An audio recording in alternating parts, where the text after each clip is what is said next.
Welcome to Arvind academy.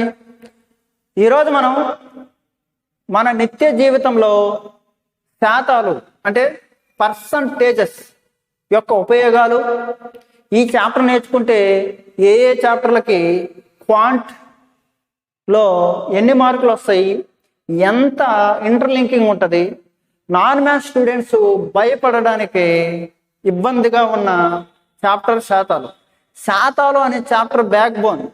శాతాలు అనే chapter మరియు ratio, proportion, నిష్పత్తి, అనుపాతం, ఈ రెండు చాప్టర్లు వస్తే ఏ విద్యార్థికైనా సరే క్వాంట్ అంటే అరిథమెటిక్ చాలా ఈజీ, క్షుణ్ణంగా చేయొచ్చు. ఒక భయాన్ని మనం మ్యాథ్స్ అంటే ఇబ్బంది పడుతూ ఉంటారు చాలామంది. ఆ భయాన్ని తొలగించడానికి మనం శాతాలు అనేది స్మార్ట్ వేలో నిత్య జీవితంలో మనం ఎలా యూజ్ చేస్తాం. ఒక తండ్రి ఉన్నాడు, 4 కొడుకులకి పంచాలి, 4 భాగాలు చేస్తాం. 4 భాగాలను ఏమంటారు? 25%, 25%, 25%, 25% అంటాం. అంటే 4 భాగాలు అంటే 25% అంటే మనం 1/4 భాగం అని చెప్పగలిగితే చాలు. అంటే నా ఉద్దేశంలో, నా అభిప్రాయంలో శాతాలు అనే చాప్టర్ అంటే జస్ట్ పంచడం మాత్రమే. ఇన్ని భాగాలు ఉన్నాయి, పంచడం మాత్రమే. అలాగే అర్థమెటిక్ అన్నా, క్వాంట్ అన్నా రకరకాల పేరుతో పిలుస్తారు. అంటే సమ్ ప్రాబ్లాన్ని అర్థం చేసుకోవడానికి ప్రయత్నించాలి. ఏదైనా సరే ఎగ్జామినర్ ఏం చేస్తాడంటే 25% basic questions, 25% very easy questions, very easy, everybody can do. 25% moderate with tricky. Moderate with tricky. Tricky అంటే ఏంటి? ఇక్కడ ఈ ట్రిక్ అనేది అర్థం కాదు స్టూడెంట్కి, కానీ క్వశ్చన్లోనే ఆన్సర్ ఉంటుంది. కానీ ఎగ్జామ్ అంటే ఏంటి? మనకు తెలియని కాన్సెప్ట్ని తెలిసిన కాన్సెప్ట్లోకి మార్చుకొని చేయడమే. ఏది ఎగ్జామ్లు ఇచ్చిన క్వశ్చన్ అన్నీ మనకు తెలిసినట్టువే రాయాలని రూల్ లేదు. ఎగ్జామినర్ లాగా మనం ఆలోచిస్తే మనకు తెలిసినట్టు వస్తాయి. ఎగ్జామినర్ లాగా మనం ఫోకస్ చేయకపోతే మనకు తెలిసినట్టు రాయు. ఆశ్చర్యపోవాల్సిన అవసరమే లేదు. ప్రిపరేషన్లోనే ఉంది, ప్రిపరేషన్లోనే ఉంది. మన లోపాలకు కారణం మన ప్రిపరేషన్ మాత్రమే అనేది ఎవరైతే గుర్తించుకుంటారో వాళ్ళకి ఈ మ్యాథమెటిక్స్, ఈ అర్థమెటిక్ అనేది బ్యాక్ బోన్ అనే వాళ్ళు తెలుసుకుంటారు. చాలామంది స్టూడెంట్స్ 60% సబ్జెక్ట్ నేర్చేసుకుంటున్నారు మ్యాథ్స్. ఈ 60% నేర్చుకొని ఈ 40% నేర్చుకోవడానికి ఇంట్రెస్ట్ చూపించలేదు. అంటే ఏమంటారు? అన్నీ వచ్చేసి అంటారు. అన్నీ వచ్చేసి అయితే ఏముంది? ఎగ్జామ్లో తెలుస్తుంది ఈ 40%. అంటే మీరు ప్రిపేర్ అవ్వలేదు కాబట్టి, మిమ్మల్ని మీరు ఎక్కువగా ఊహించుకున్నారు కాబట్టి ఎగ్జామ్లో ఆ ఊహకి సంబంధించిన అదే స్థాయిలో క్వశ్చన్లు చూడడం వల్ల మనం ఏం చేస్తామంటే, అయ్యో బాగుండేది, ఇంకా ఒక 2 గంటలు టైం కావాలి, ఇంకొక గంట టైం కావాలి అనుకుంటాం.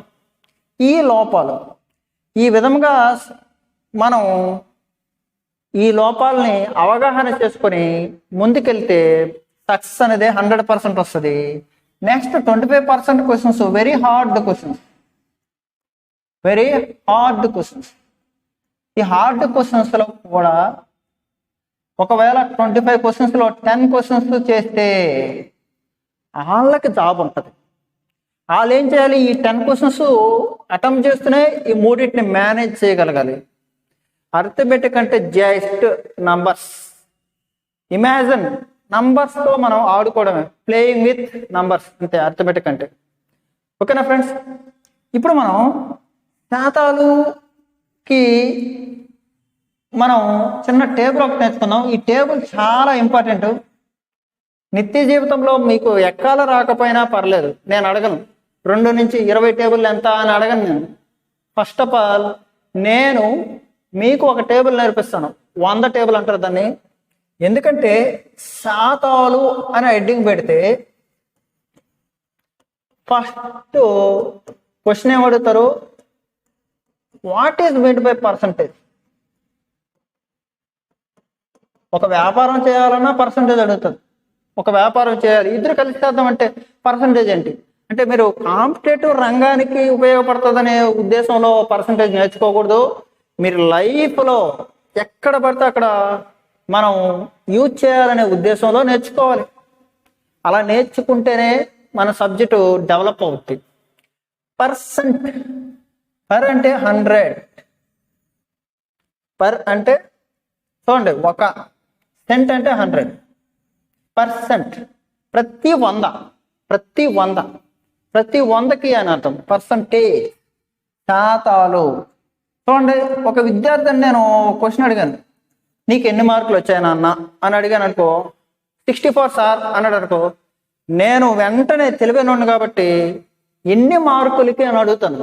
కొందరు అడగరు, 64 మార్క్స్ సార్ అన్నాడు అనుకో, డిఫాల్ట్గా 100 మార్క్స్కా అనుకొని ఏమంటారు, 64% అంటారు.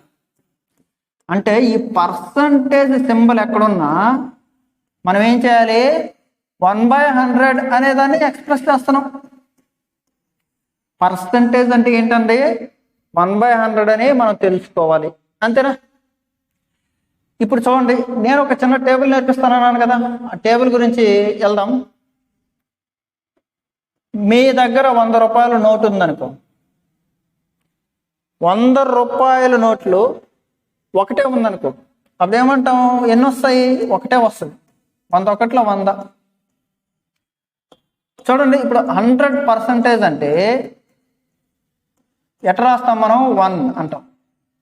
శాతాల్లో ఫుల్ నెంబర్ అంటే 100%, శాతాల్లో ఫుల్ నెంబర్ అంటే 100%, ఫ్రాక్షన్స్లో ఫుల్ నెంబర్ అంటే 1 కంటే పెద్ద నెంబర్ ఏది లేదు. భిన్నాల్లో పెద్ద నెంబర్ 1 కంటే ఏది లేదు. శాతాల్లో 100% ఈజ్ ద గ్రేటెస్ట్ వాల్యూ, అంతేనా? ఇది మనం అలాగే 100 రూపాయలు ఉంది, 50 రూపాయల కాగితాలు 2 తెచ్చాం. 100 రూపాయలు ఉంది, 50 రూపాయల కాగితాలు 2 తెచ్చాం, అంతేనా? 100కి ఎన్ని 50లు అని అడిగితే ఏం చెప్తారు ఫ్రెండ్స్, 2 అని చెప్తారు. మీకు ఈ బేసిక్స్ వస్తే ఈ వీడియో కాకుండా నెక్స్ట్ వీడియో చూడండి, ఎందుకంటే టైం వేస్ట్ మాత్రం చేయొద్దు. 50%. అదే 50% అంటే 1/2 అని భయపడతారు. నాన్ మ్యాథ్స్ విద్యార్థులారా, మీరు దయచేసి అర్థం చేసుకోండి ప్లీజ్. అలాగే 100కి ఎన్ని 33లు, 3 వస్తాయి. 3 33లో 99 కాబట్టి ఎక్కడైనా సరే 33తో ఒక భిన్నం ఉంది అంటే చూడండి, 33 3ల 99, 1 మిగిలింది. దీన్ని ఎలా రాస్తారు అంటే 33.33 అంటే 1/3 అంటే ఎంత, 1/3. ఎప్పుడైనా సరే నిత్య జీవితంలో 33 1/3% అంటే 1/3 అని చెప్పేయాలి. అంత స్పీడ్గా మీరు చూడండి. చిన్నప్పుడు మనం ఏ టేబుల్స్ బాగా నేర్చుకుంటే మనం ఏ దాన్నైనా సరే దాన్ని బేసిక్గా తీసుకొని చేసుకుంటాం. అలాగే శాతాలు అనే చాప్టర్ బాగా వస్తే అరిథమెటిక్లో ఎటువంటి డౌట్ ఉన్నా రెక్టిఫై అయిపోద్ది, ఓకేనా? నెక్స్ట్ 100కి ఎన్ని 25లో అన్నాం అనుకో, 4 అంటారు. అదే 100కి ఎన్ని 4లు అంటే 25 అని చెప్పాలి. 100కి ఎన్ని 25లు అంటే 4 అంటామా? 100కి ఎన్ని 4లు అంటే 25 అని చెప్పాలి, అంతేనా? నెక్స్ట్ 100కి ఎన్ని 20లు, 20% అంటే ఎంత, 1/5. నేను మీకు ఫ్యూచర్లో ఎక్కడైనా ప్రాబ్లంలో 20% వచ్చిందనుకో, డైరెక్ట్ 1/5 వేస్తాను. సార్ 1/5 ఎలా వేసారు అని అడగకూడదు అప్పుడు. అంటే అప్పుడు అడగకుండా ఉండాలంటే మీరు ఏం చేయాలి, మీరు ఇది నేర్చుకోవాలి. ఇప్పుడు బ్యాంకింగ్ ఎగ్జామ్ రాస్తున్నామండి, 80 క్వశ్చన్లు ఉంటాయా? టైం చాలా తక్కువ ఉంటుంది. మీరు 20% అంటే 1/5, 20/100 వేసుకుంటా ఉంటే మరి ఇంకెక్కడ టైం కిల్లింగ్ చేయొద్దు. చాలా టైం, మీరు ఒక క్వశ్చన్కి 2 నిమిషాలు లేదా బ్యాంకింగ్ క్వశ్చన్లు అయితే అంతకంటే ఎక్కువ పెట్టకూడదు. 0.36 కదా, అంటే 60 నిమిషాలకి ఎగ్జామ్ అనుకో, 1 గంటకి ఎగ్జామ్ అనుకో. అప్పుడు మనం ఏం చేయాలి, ఒక క్వశ్చన్ని 100 క్వశ్చన్లు వస్తాయి ఎస్ఎస్సి సీజీఎల్లో. 60 నిమిషాలకి 100 క్వశ్చన్లు అంటే 60%, అంటే 0.36, 36 సెకండ్లు ఒక క్వశ్చన్ చేసేయాలి. 36 సెకండ్లు ఒక క్వశ్చన్ చేసేయాలి. అర్థమైందా? కాబట్టి మనం క్వశ్చన్ చదవడానికి 1 నిమిషం తీసుకొని, దాన్ని అర్థం చేసుకోవడానికి 1 నిమిషం తీసుకొని, దాన్ని రాయడానికి 1 నిమిషం తీసుకొని, చదివేటప్పుడు మాత్రం టైం తీసుకోండి, పర్లేదు. అప్లికేషన్కి వచ్చినప్పుడు మీరు మీ థాట్స్ని మల్టిపుల్ వేస్లో రాయండి. మాకు క్వశ్చన్ టైం తీసుకోవడానికి 2 మినిట్స్ పడుతుంది, ఎందుకంటే మేము మీకు ఎక్స్ప్లెయిన్ చేయాలి. మాకు మేము చేసుకుంటే 10 సెకండ్స్, కానీ మీకు మేము ఎక్స్ప్లెయిన్ చేయాలి అర్థమయ్యేటట్లు. కాబట్టి కొందరు అడుగుతుంటారు ఫ్యాకల్టీలు, సార్ మీరేంటి అంత టైం, ఎంత టైం తీసుకోము, 10 సెకండ్స్ అంతే. మీరు క్వశ్చన్ ఇస్తే 1 మినిట్, ఎటువంటి కాంపిటేటర్ అయినా, ఎటువంటి ఎగ్జామినర్ అయినా, ఏ క్వశ్చన్ అయినా లెస్ దాన్ 1 మినిట్ చేయగలిగితేనే దాన్ని ఎగ్జామ్లో ఇస్తాడు. పోనీ ఒక 10 క్వశ్చన్లో డిఫికల్ట్ ఇచ్చాడు, 2 నిమిషాలు చేసాం ఒక్కొక్క క్వశ్చన్, సరాసరి 20 నిమిషాలు వేస్ట్ అయింది. మిగతా క్వశ్చన్లో సేవ్ అవుతుంది కదా అనే ఉద్దేశంలో పాజిటివ్గా ఎప్పుడు మీరు థింక్ చేయాలి. కాంపిటేటర్ అంతా ఎంత ఓపిక ఉండాలంటే అంతే ఓపిక ఉండాలి. ఓకేనా ఫ్రెండ్స్? నెక్స్ట్ 16/96, 16 2/3%. ఎందుకు 16 2/3 వచ్చింది అనొచ్చు. వినండి, 16/96 ఎన్ని మిగిలింది? ఇంకా 100 రావాలంటే 4 మిగిలింది. 16 4/6 అంటే 2 2 2 3 16 2/3% అంటారు. 16 2/3% అంటారు. బాగా వినండి, 1/3 అంటే చూడండి, మీరు పాయింట్ పెట్టుకోండి, 10 అవుతుంది. అప్పుడు 3 3 9, మళ్ళీ 0, 3 3 9 అంటే 0.33. 1/3 అంటే 0.33. 2/3 అంటే దీన్ని డబల్ చేయడమే కదా, 0.66. అంటే 2/3 అంటే 0.66. 16 2/3 అంటే 16.66 కూడా రాస్తారు. దీని ఏమనాలి 1/6. దీని ఏమనాలి 1/6. 16 2/3 can be expressed as 1/6 in fractions. ఫ్రాక్షన్స్లో ఎలా రాయాలి? 1/6 వంతు. ఎక్కడన్నా క్వశ్చన్లో మీరు 1/6 వంతు చూసారనుకో, 1/6 అంటే 16 2/3% అని అర్థం చేసుకోవాలి. అంటే మనం క్వశ్చన్ అర్థం చేసుకోవాలి. భిన్నాలు ఇచ్చేసాడని క్వశ్చన్ని హారబుల్ చేయొద్దు, భయపడకుండా, అంటే లెంత్ చేయొద్దు క్వశ్చన్ని. ఇప్పుడు అలాగే ఫ్రెండ్స్, ఇప్పుడు మనం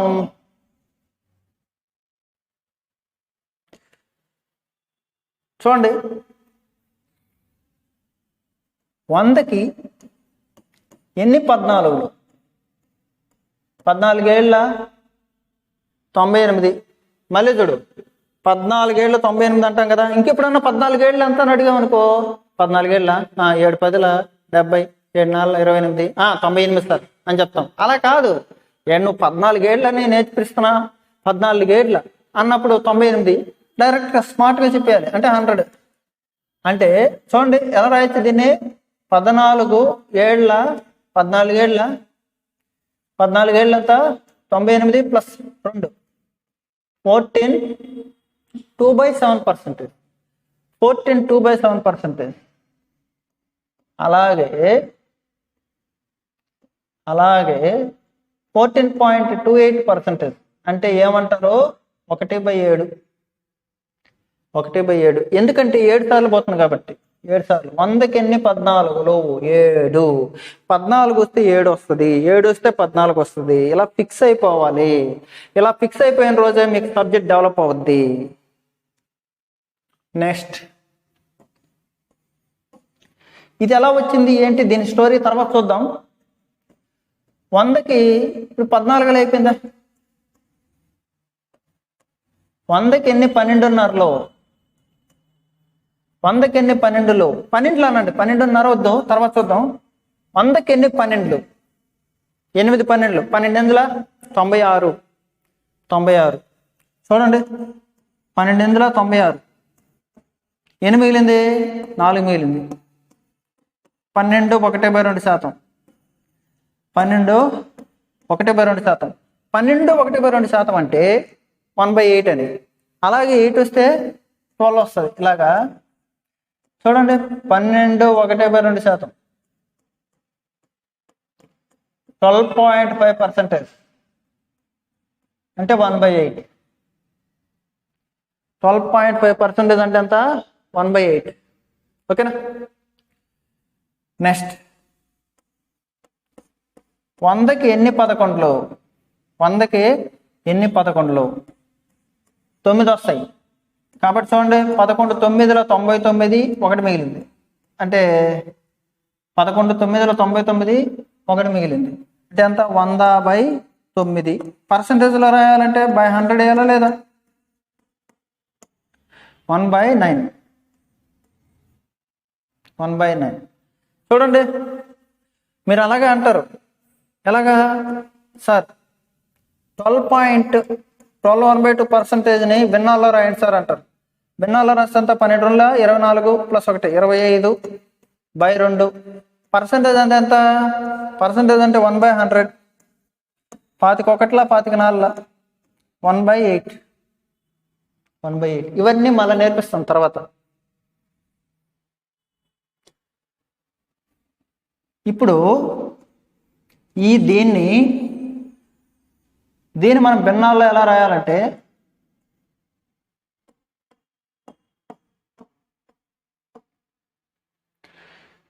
(11.11%). ఎందుకంటే చూడండి, 1/9. 1 ఎక్కడ తీసుకోండి, 9 ఎక్కడ తీసుకోండి, పాయింట్ పెట్టుకోండి, 0 ఒకసారి పోతుంది. మళ్ళీ 0.11 అంటే 1/9 అంటే ఎంత? 0.11 అని తీసుకోవాలి. 0.11 అనే మీరు తీసుకోవాలి. అంతేనా? నెక్స్ట్, 100కి ఎన్ని 10లు?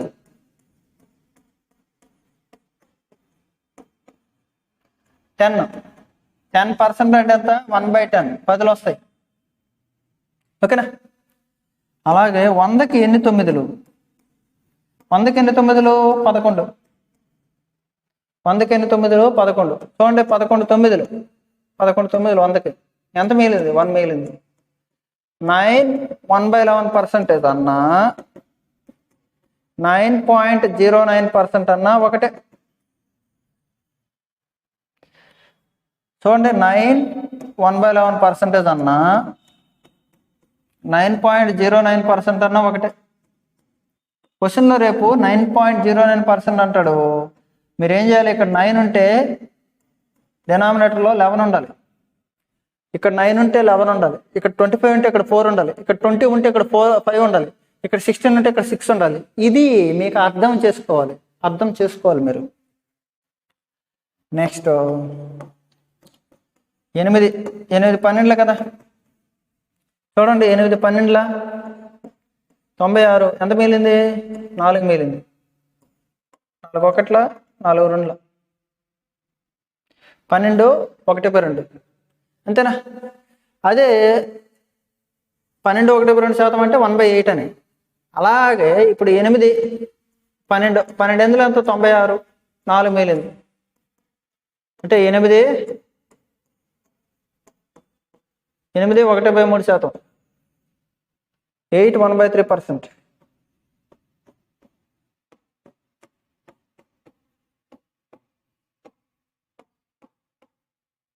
8.33%. ఇది ఓవరాల్గా మనం మళ్ళీ ఒకసారి రివిజన్ చేద్దాం. వీటిని మళ్ళీ నేర్చుకుందాం. ఇక్కడ టైం పెట్టాల్సిన దగ్గర టైం పెడితే ఇంకా స్పీడప్ అవ్వాల్సిన దగ్గర స్పీడప్ అవుతాం.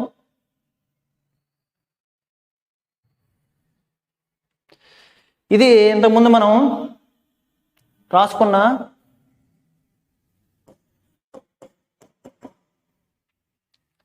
ఫైల్. ఇది చూడండి, 100% అంటే 1, ఒకటి ఎక్కడైనా ఉంటే 100% వేయచ్చు. 100కి ఎన్ని రెండులు? 50. 50 వస్తాయి. 50% ఉంటే 1/2. 1/2 అంటే 50%. రివర్స్లో చదువుకోండి. 33 1/3% అంటే 33.33%. 33.33% అంటే 1/3. 1/3 వస్తే 33.33%. అలాగే 25. 25లో ఎన్ని వస్తాయి? 100కి 4 వస్తాయి. నేను ఎలాగే చదువుతాను, 25లో 4 వస్తాయి కాబట్టి 25% అంటే 1/4. 1/4 అంటే 25%. 20లో ఎన్ని వస్తాయి? 5 వస్తాయి. 5. 1/5 అంటే 20%. 16 2/3 అంటే 16లో ఎన్ని వస్తాయి? 1/6. 1/6 అంటే 16. 16.66%. 16.66%. 16.66% అంటే 2/3. 2/3. 33.33% అంటే 1/3. ఓకేనా? ఇది చూడండి, 16.66% అంటే 1/6. 2/3 అంటే 0.66 అన్నమాట. 1/3 అంటే 0.33. 1/6 అంటే 0.1666. పాయింట్లు పెట్టేయడం, ఇంకేం లేదు. 1/2 అంటే 0.5. 1/2 అంటే 0.5. ఇవన్నీ తర్వాత నేర్పిస్తాను, ఓపిక్గా వినండి. జస్ట్ పర్సంటేజ్ వాల్యూ నేర్చుకోండి సార్. 16 వస్తే 6 వస్తుంది. 16 వస్తే 6 వస్తుంది. 66 వస్తే 2/3 వస్తుంది. చూడండి, 66.66%కి 2/3 అంటాం.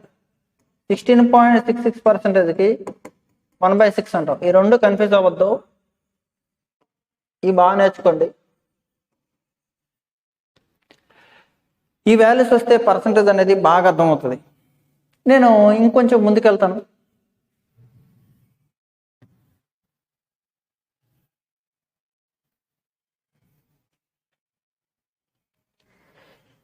ఇప్పుడు మనం ఫ్రెష్ పేజ్ తీసేసుకుందాం. చూడండి,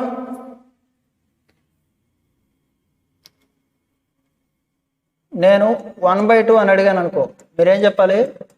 50% అని చెప్పాలి. దీన్ని దశాంశమానాల్లో చెప్పండి సార్. దశాంశమానాలు అంటే ఏంటి? పాయింట్లు. 50/100 అంటే ఏం చేయాలి మనం? రెండు సున్నాలు ఉన్నాయి కాబట్టి 2 స్థానాలు అవతల రాస్తాం, అంటే 0.5. ఇది 0.5. ఇప్పుడు నేను 1/3%ని దశాంశమానంలో మార్చాలనుకో, అప్పుడు ఏం చేస్తాము? చూడండి, ముందు భిన్నాల్లో మారుస్తాం. ఎలాగా? 100/3, మళ్ళీ పర్సంటేజ్ కాబట్టి 1/100. 1/3. 1/3 అంటే 0.33. ఇలా వస్తూనే ఉంటుంది. 1/3 అంటే 0.33333. నెక్స్ట్ 25%ని డెసిమల్లో మార్చండి అంటే 25/100. ఇక్కడ 2 సున్నాలు ఉన్నాయి కాబట్టి 2 పాయింట్లు వేసేసి డైరెక్ట్గా 0.25. దాన్నే 1/4 అంటాం. ఇది నెక్స్ట్ 20%. 20% అంటే 20/100. 1/5. 1/5 లేదా 0.20. ఈ 0కి వాల్యూ ఉండదు. 0.2. 0.2. ఇంతేనా ఫ్రెండ్స్? ఇది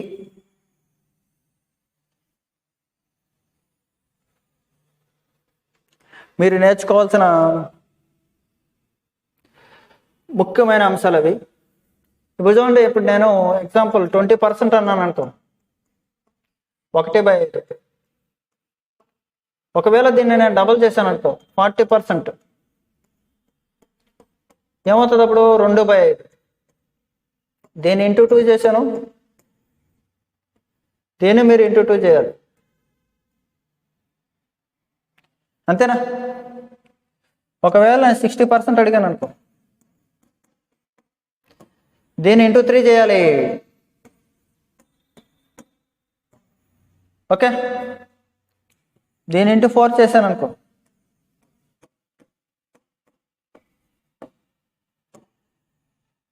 దీన్ని ఇంటూ 4 చేయాలి.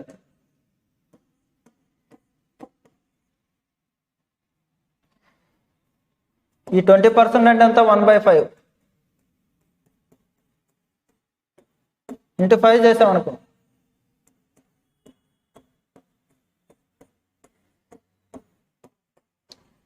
ఫైవ్ బై ఫైవ్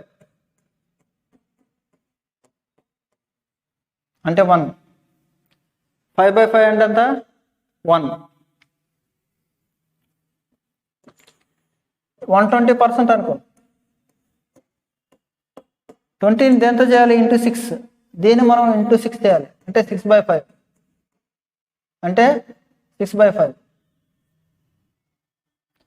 ఇలాగా మనం 20 ఒక టేబుల్ అంటారు దీన్ని. 20% అంటే 1/5, 2/5 అంటే 40%, 3/5 అంటే 60%, 4/5 అంటే 80%, 5/5 అంటే 100%, 6/5 అంటే 120%, 8/5 అయితే 160%, 9/5 అంటే 180%. అంత స్పీడ్గా మనం మేనేజ్ చేయాలి. నెక్స్ట్ వినండి, ఇప్పుడు నేను 25%, 25% అని అనుకో, 1/4. దీన్ని డబుల్ చేశాను అనుకో, 50%. ఇంటూ 2 చేయండి, 2/4. That is equal to 1/2. That is equal to 1/2. Into 3 చేయండి, 75%. ఇంటూ 3 చేయండి, 3/4. ఇంటూ 4 చేయండి, 100%. ఇంటూ 4 చేయండి, 1/4 ఇంటూ 4, 1. ఇంతేనా? ఇది అంటే 25%, 25% అంటే 1/4 అని మనం అలవాటు చేసుకోవాలి. చాలామంది బేసిక్స్ బాగా తెలుసు కానీ ఉపయోగించడం రాదు. నేర్చుకున్న దేనికి? ఉపయోగించడానికి. ఉపయోగించకపోతే వేస్ట్ కదా చదివి. ఇది ఉపయోగించండి, మీ మైండ్ని ఎప్పుడు థింకింగ్ చేస్తూనే ఉండండి. మ్యాథ్స్ అంటే ఇంతే. పర్సంటేజ్, రేషియో, ప్రపోర్షన్ వస్తే ఇంక ఏ చాప్టర్ అయినా సరే అర్థమెటిక్లో చాలా ఈజీ. కానీ నాన్ మ్యాథ్స్ కాదు. పర్సంటేజ్, రేషియో, ప్రపోర్షన్ ఇది మ్యాథ్స్ అంటే. అంతేగాని నాన్ మ్యాథ్స్ స్టూడెంట్స్ 3 గంటలు చదివితే మ్యాథ్స్ స్టూడెంట్స్ 2 గంటలు చదువుతారు. సరిపోద్ది. ఇంకో 2 గంటలు చదవండి మీరు పట్టుదలతో నాన్ మ్యాథ్స్ స్టూడెంట్స్.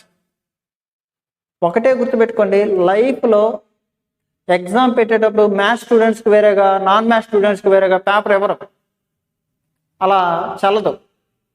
కాబట్టి అర్థం చేసుకోండి, మనం నాలెడ్జ్ని గెయిన్ చేయాలి, ఎన్హాన్స్ చేయాలి. ఏం చేయాలి? లేదు అంటే మళ్ళీ 4 years వచ్చేదాకా నోటిఫికేషన్ కోసం వెయిట్ చేయకూడదు. ఎక్కడ పెట్టాలో అక్కడ మీరు టైం పెట్టాలి, యూటిలైజ్ చేయాలి, రీడ్ చేయాలి, మళ్ళీ ఓపిక్గా ఉండాలి. Patience is very very foremost thing in competitive exams. ఎంతగా పేషెన్స్ పెడతారంటే ఒక ఎగ్జామ్కి మరో ఎగ్జామ్కి 6 నెలలు కాదు 4 సంవత్సరాలు కూడా ఉంటుంది. మరి సాధించడం అనే లక్ష్యం మాత్రమే ఉంటే చాలు, ఇంకేం అవసరం లేదు. నెక్స్ట్ ఇప్పుడు చూడండి, 12.5% అంటే 12.1/2% అంటే 1/8. ఇది బాగా నేర్చుకోవాలి, కొంచెం కష్టం. 1/2%ని 1/8 ఎలా అంటారు అంటే చూడండి, 12 రోజులు 24 + 1 25. 25/2 శాతం అంటే 1/100. 25 1 25 1/8. ఇప్పుడు దీన్ని డబుల్ చేస్తే 25%. డబుల్ చేయండి, 25%. అంతేనా? దీన్ని డబుల్ చేయాలి అప్పుడు. దీన్ని 2/8 అంటే 1/4.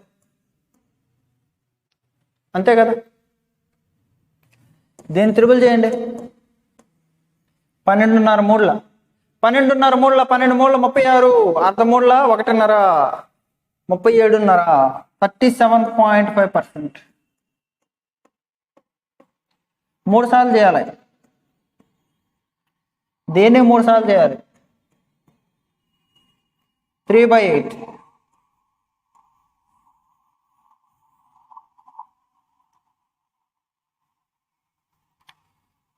పన్నెండున్నర శాతం అంటే 1/8. 37.5 అంటే 3/8.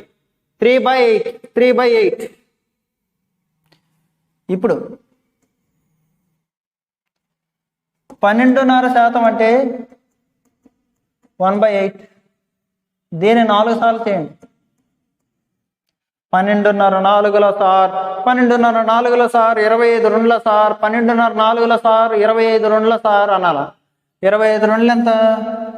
25% అంటే 1/4 కదా. 25 రెండ్ల అంతే కదా. 12.5 4ల 25 రెండ్లు ఎంత? 50%. 50% అంటే దీన్ని 4తో చేసాం కదా. 4/8 1/2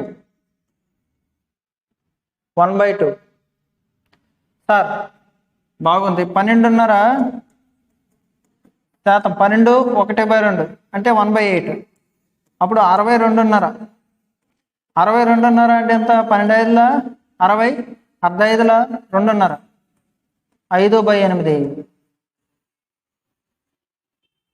5/8. ఇది 12.5% వస్తే 1/8. అలాగే 62.5% అంటే 5/8. అలాగే 62.5% అంటే 5/8. ఓకేనా? ఇప్పుడు చూడండి 16.66% చూద్దాం. అంటే 16 2/3%. 16లో వచ్చిందంటే అది ఖచ్చితంగా 16 2/3 అనాలి. నేర్చుకోవాలి మీరు. అలాగే పర్టికులర్ నెంబర్స్ ఉంటాయి కొన్ని. హరిబాబు సార్ అంటే మ్యాథ్స్ అంటే హరిబాబు సార్ అని మీరు అనుకోవాలి. ఓకేనా? 3 16ల 48 + 2 50. 50/3 శాతంలో మార్చాలంటే 1/100. 1/6. 16.66 అంటే 1/6. ఇది 1/6. చూడండి ఇప్పుడు దీన్ని డబుల్ చేస్తే ఎంత? 33.33%. 33 1/3% అంటే 2/6 అంటే 1/3. తెలిసిన దాని నుంచి తెలియని దాన్ని ప్రేమ్ చేసుకుంటూ వెళ్ళాలి. 16 2/3 అంటే 1/6. 33 అంటే దాని డబల్ 2/6 అంటే 1/3. Into 3 times వేసామనుకో 50%. 16 అంటే 1/6. 16 3 48. నియర్గా 50%. అంటే అప్పుడు ఏం చేయాలి? 3/6 అంటే 1/2. చూడండి చేడిపోతుంది. 50% అంటే 1/2. ఇలాగా మనం వాల్యూస్ని నేర్చుకోవాలి. నేర్చుకొని అప్లికేషన్లో పెట్టాలి. నేర్చుకొని కూర్చోకూడదు అలా కామ్గా. అప్లికేషన్లో పెట్టాలి. 1/4 ఇచ్చాడు అనుకో 25% తీసుకో. ఇది అప్లికేషన్ ఓరియంటెడ్లో పెట్టాలి. పెడితేనే సబ్జెక్ట్ అంటారు దాన్ని. Very good.